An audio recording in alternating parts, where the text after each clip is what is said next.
Hello and welcome. My name is Carsten Lützen. I'm a Scrum Master and Agile Coach. Today I'll share this structure of how a coaching conversation usually takes place. A coaching conversation can either be one-to-one, but it can also be group coaching. We sometimes do it in a retrospective setting. If you like these videos, please subscribe and share. That would be highly appreciated by me. The idea behind this structure is to have some kind of backbone and a template or a recipe on what is the good steps to take in our structure. We have the double diamond model for facilitating workshops, and this gives another dimension to, for instance, this. But first of all, we have the time here, we have past, we have the future, and then we have present here. And the session that we're facilitating is this gray box here.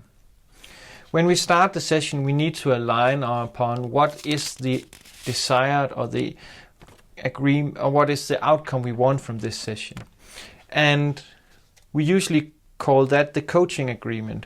We have the what's in it for me exercise, the best hopes if we are in a team setting, or just simply talk about it.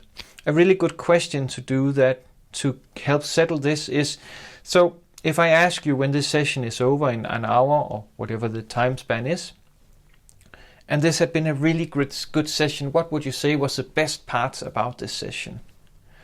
And then have people to reflect upon that and then write something down so you agree upon, when we reach to this point in time, how can we see that it was a really good session? This is also where we state that everything that we discuss in this session stays in this session. I will not share anything as a facilitator or coach. I apply the Vegas rule. What happens in Vegas stays in Vegas. But of course, what you do with the outcome is up to you. When we have this coaching agreement, the confidentiality in place, we are ready to move on. And this permission thing is always ask for permission.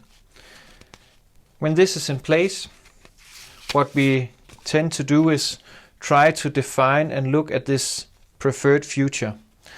So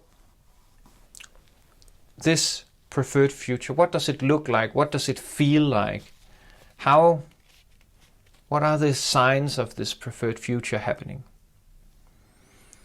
And try to investigate it quite a lot. Be curious, ask questions.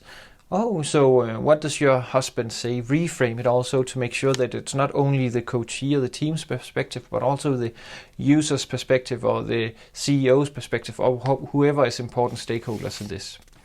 To make sure that we get a really nice and compelling preferred future. Because when we have that, we can start to make the first baby steps towards that future, but we cannot unless we agree upon what it is and align upon what this preferred future is. What we can then do is start to look at the first signs of progress. Very important distinction here is it's the signs of progress. It's not the actions used to get these signs. So what is the first small change I can see or I can feel in my environment that tells me I'm closer to the preferred future? And make sure that they are actionable by the coachee. So if we're talking about liberating structures, for instance, a 15% solution exercise would be a great way to facilitate this. When we then have these baby steps that are actionable by the coachee, it's a really great idea to start to talk about the resources that the team or the coachee possesses. Because they have a lot of resources, they have a lot of things they can pitch in with, and hopefully we identified some of these in these baby steps and first signs of progress. With these resources, we can start to figure out what steps does it take to get from here to there, given these resources. And a really important concept of this is forerunners or precursors of the solution, because we've always seen some kind of the solution that or the actions we're finding here. We've always already seen some of this working, because otherwise we would not suggest it as an idea. Be aware of these because that is the things that is already working that we can build upon to get to these first signs of progress. I can really recommend you to dive into this coaching conversation structure quite a lot, because it gives a lot of really nice tools for retrospectives or workshop when dealing with working agreements or the likes. But for now, this is the bare bone of this structure and this framework. If you have comments or questions, ideas and feedback, please share. And if you have similar models, please share as well. That would be highly appreciated by me and really, really awesome.